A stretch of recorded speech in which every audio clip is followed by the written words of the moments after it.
Hey guys, it's Frankie-Gruesim, and I'm just going to go through some things to look out for when you're making objects. We all made such awesome Simlarine stuff, and I was going through fixing it and decided I was just going to do a tutorial on things to look out for when making objects, just so, well, save people time fixing things, and so going through some of the issues that people also have and ask me about. So I'm just going to go through pretty much everything there is in TSRW, because this is the point where it always goes a bit wrong.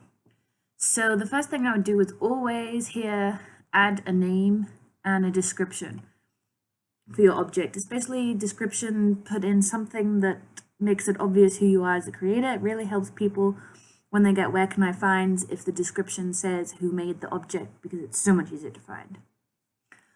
Also, think about price. I mean, a lot of people ignore this because a lot of you don't play your games, but the people who play legacy style and stuff, it's quite cool if the prices aren't completely out of whack.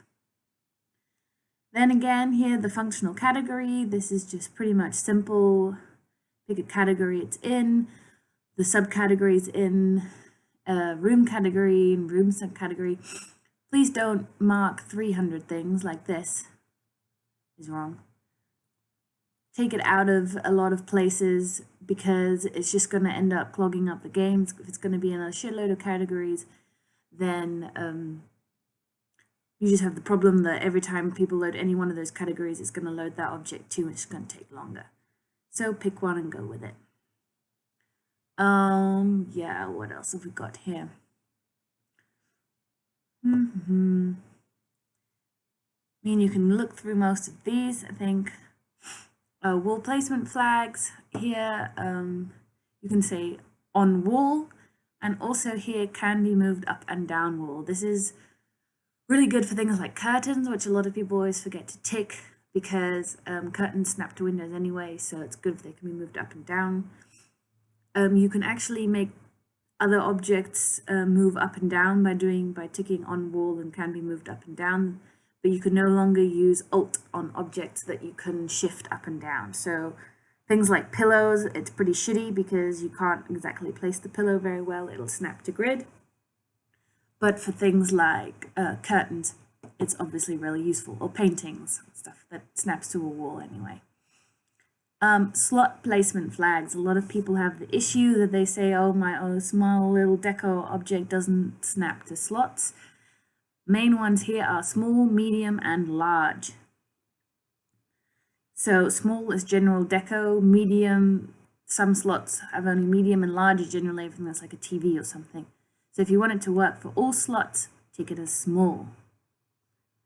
Right, those are pretty much the most important things here. Moving on to textures. Delete all presets you do not need. I mean, I'm not a general fan of presets anyway because they clog up the game and make the game load or shitload slower, so I generally avoid them. Also, make empty overlays and stuff that you don't need. Check them out because sometimes they look empty, but there's like one tiny little button or something in the corner. And specular maps. The hub obviously has plain ones uploaded. If this is empty, your object may be shiny. So this is one of the things where people are like, oh, my object is shiny or looks weird. Maybe your specular map's screwed up. Multiplier, obviously. I want to show you something, though, that a lot of people get wrong when importing stuff. So I'm just going to import a random image just for the sake of trying this out. Do you want to replace the current texture with the new texture? So if you're replacing, let's say I opened a chair and I now am making this wonderful wall thing. If I want to replace the chair texture, then I press yes, because I don't need the chair texture anymore because I'm making a photo or something, or painting on the wall. Then I press yes. For example, if I'm making a new recolor and I want to change the recolor, I duplicated my preset and I want to make a new preset with a different mask, then I have to press no, otherwise I'll replace the mask on the first preset too. So do actually think about this, because if you press no, even though you want to press yes, because you don't need this texture, you just have a shitload of extra textures in your project and it bloats the file. In this case, I'm going to press yes for now. Oh, that didn't do what I wanted to.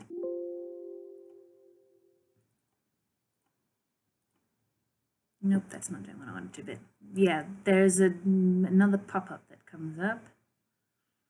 I need a bigger object or a smaller picture. Let me just find something real quick. Okay. This will pop up. 5 materials that uses texture have a smaller mask width or mask height than the imported texture. Do you want to update? So this pretty much means, so a game in an object in the game will only use one size texture. So either 1024 times 1024 or whatever your texture size is. So if there has textures in the project that are smaller, it'll scale them up to that texture, and if it has textures in it that are bigger, it'll scale them down. Obviously, you don't want to scale textures down because you're losing quality even though your game is reading the big texture, so that's just a waste of energy. So you only press yes to this if you want for the biggest image. So usually the biggest image you import will be your multiplier, just for detail.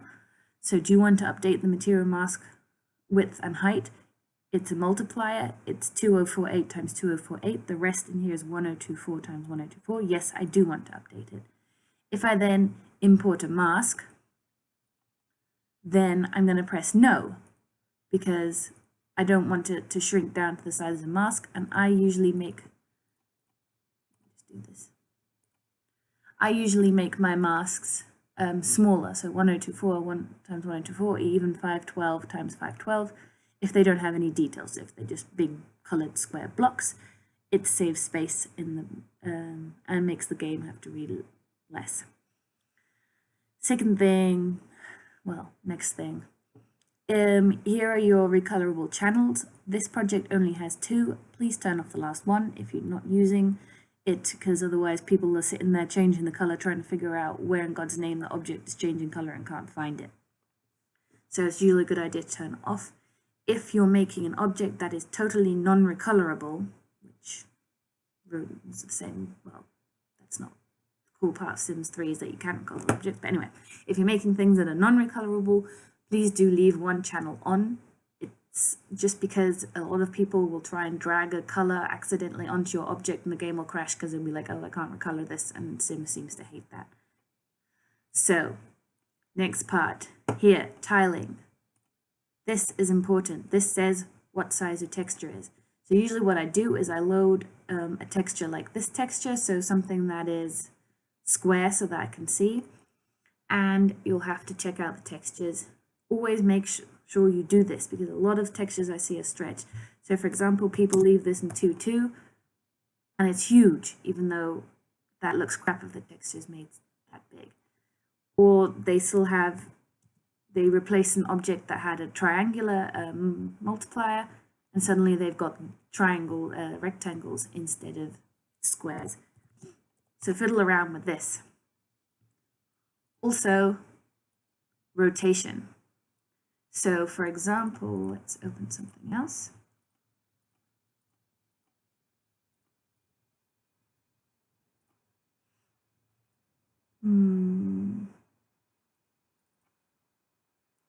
Bunk bed might be a good idea.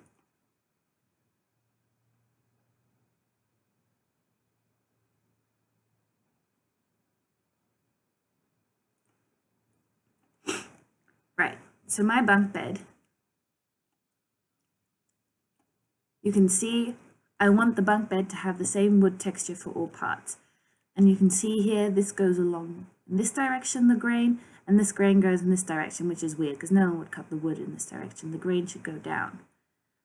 You'll see here I said rotation 90 degrees, which means that this texture will be rotated 90 degrees in-game. It doesn't show it in TSRW, but it shows it in-game, which means that this grain will go downwards in-game, actually, which is cooler because then I can use the same wood texture for everything and my grain won't go in the wrong direction. So usually what's useful here is 90 degrees or 270 degrees.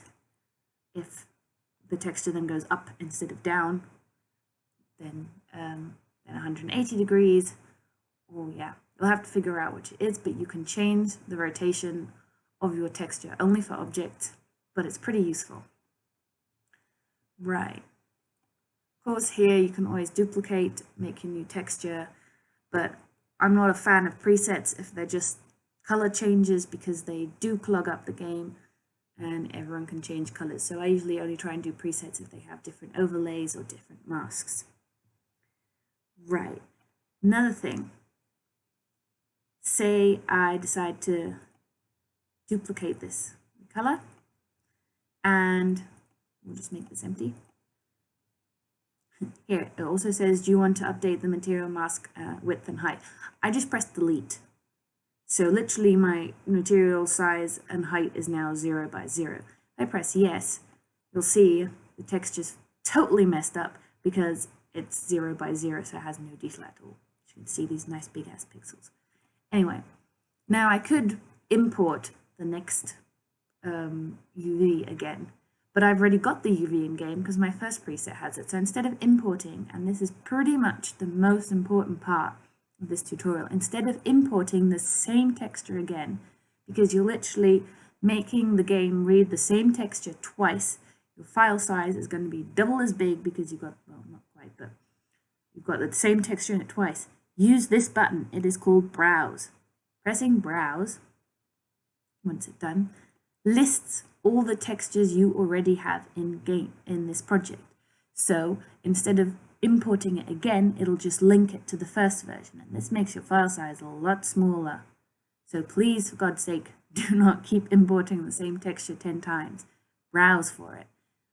In the end, you'll see you should have your multiplier, your mask, different masks if you have different presets, specular map, that's a texture, and a normal map. You can't see it, but that's a normal map. So here I can say OK, and then I have the same texture again. Yes, update width and height. Now it's no longer as messed up as it is. Got this wonderful pattern here.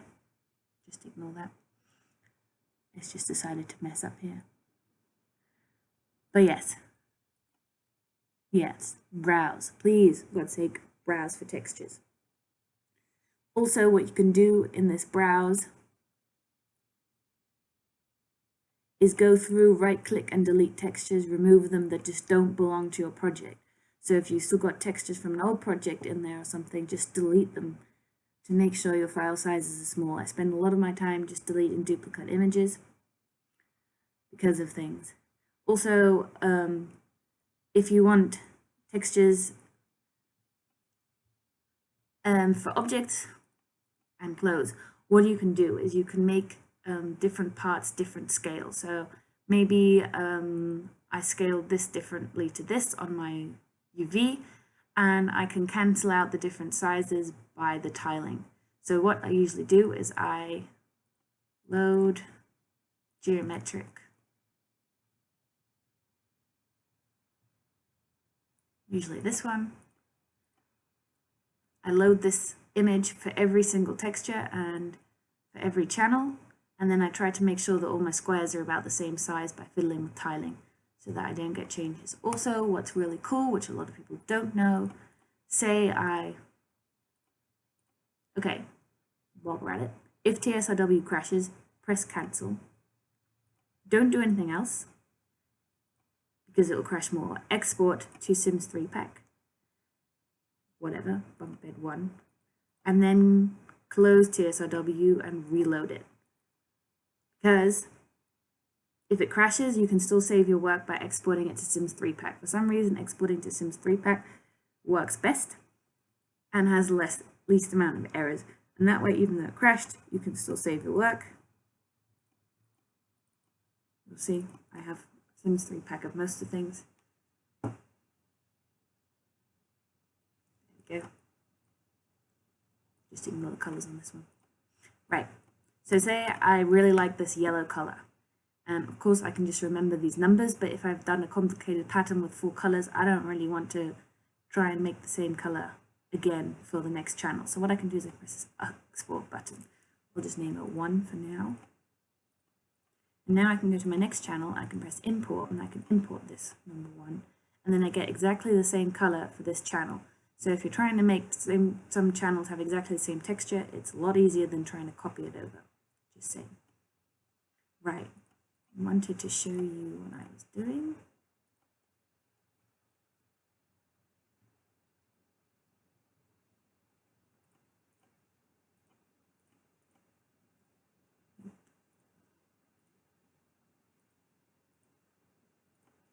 So yes, what I do is before I start putting colors on my stuff, do this,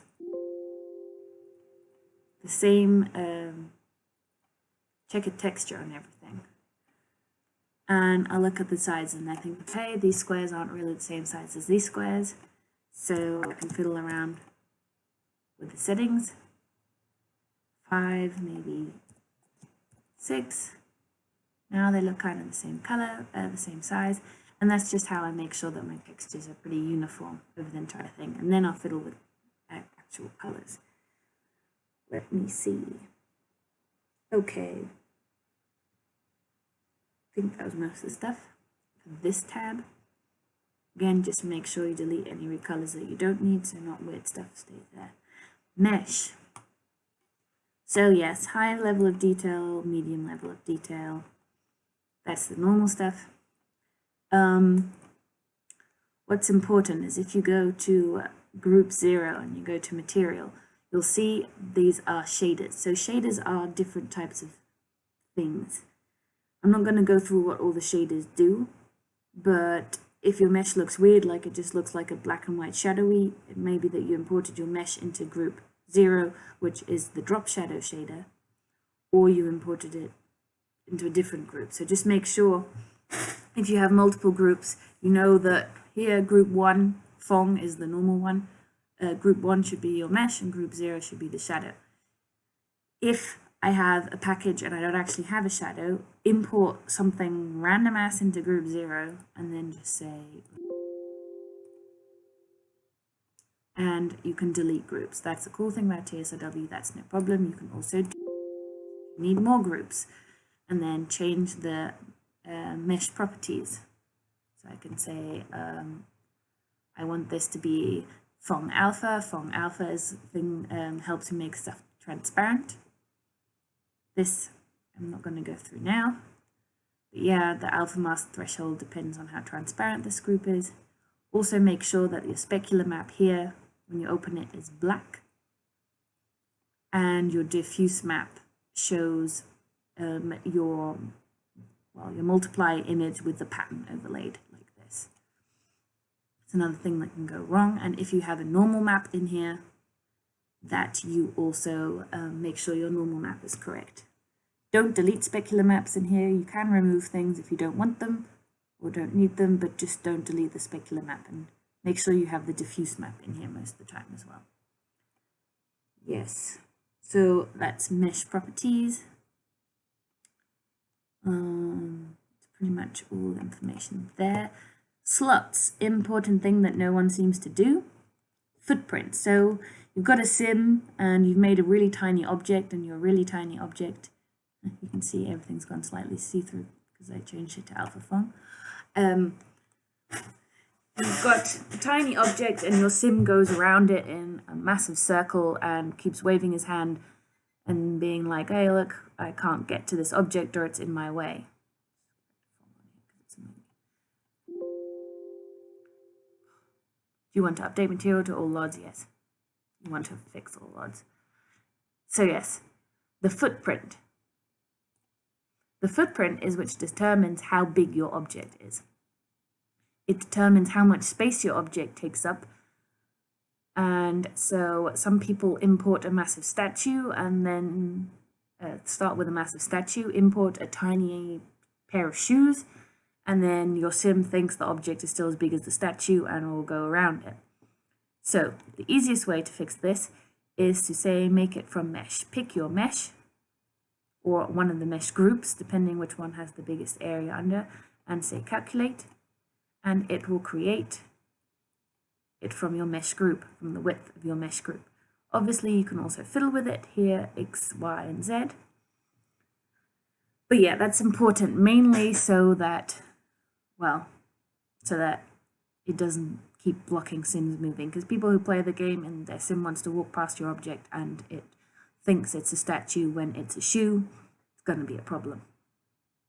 Then there is this, footprint type flags for placement. So obviously this square now says where to place the object and how much space it takes up. For pathing, which means this is where the sim goes around, and is enabled. So I can untick for pathing here because it's not that necessary, but it just means that there is no block for pathing, which means my sim can walk all over it. And then it says allow intersection flags. This is very useful. Things like rugs. You want rugs to be able to intersect with other objects, so you can put them underneath with sims, so sims can walk on top of them.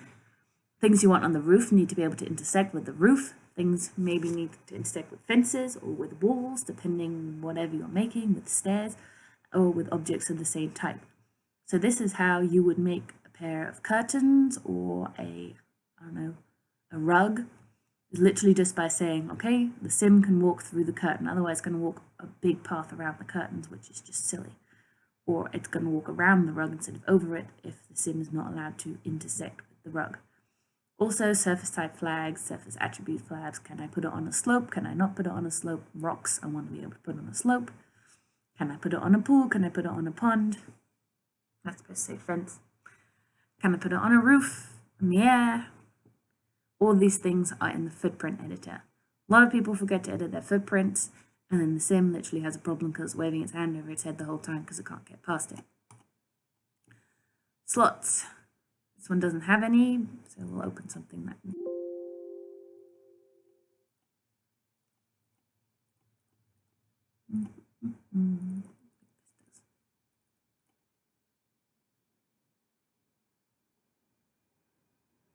Slots, container slots. Oh, this one has nothing either. Jeez, always open the wrong thing. Let's see, bar table. Sounds like it has something. A desk. A shelf. Shelves are good. Shelf, another thing that you should be able to move up and down the wall. Right. Slots, container entries.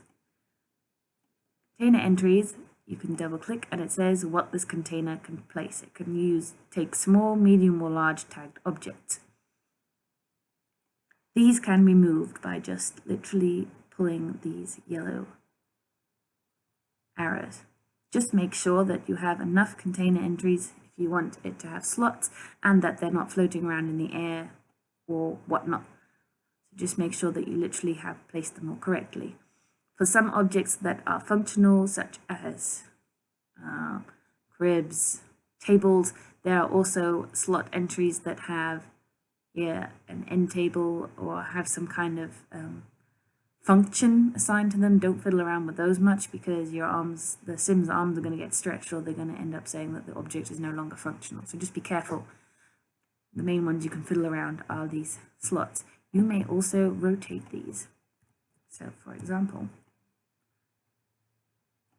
I just edited my height, that was not what I wanted. They are rotatable, if I can figure out what it was.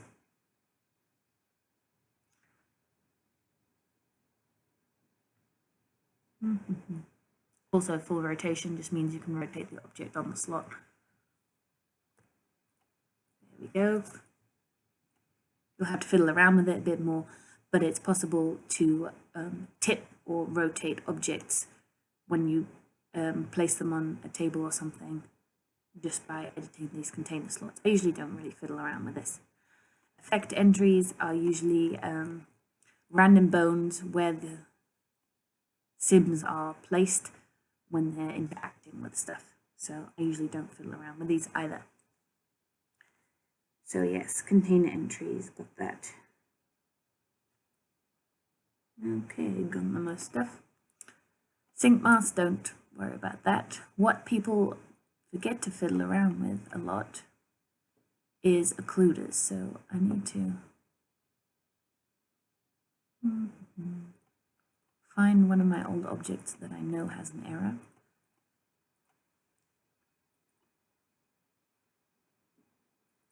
See if this one has an error. This is the second biggest thing that annoys me. Yes. You can see here I'm pressing on this light and it has these boxes that go along sides. What this boxes say is this box says Light thinks that your object has this size, so this is how your object is going to block light. So if there's a light hanging here, it's going to make a massive shadow on this side because it thinks that this is the object that blocks it. So this is why a lot of objects have weird ass shadows on walls in-game, because literally the occluders are on. So the easiest thing to do is to press these three dots here at the occluders and just delete them.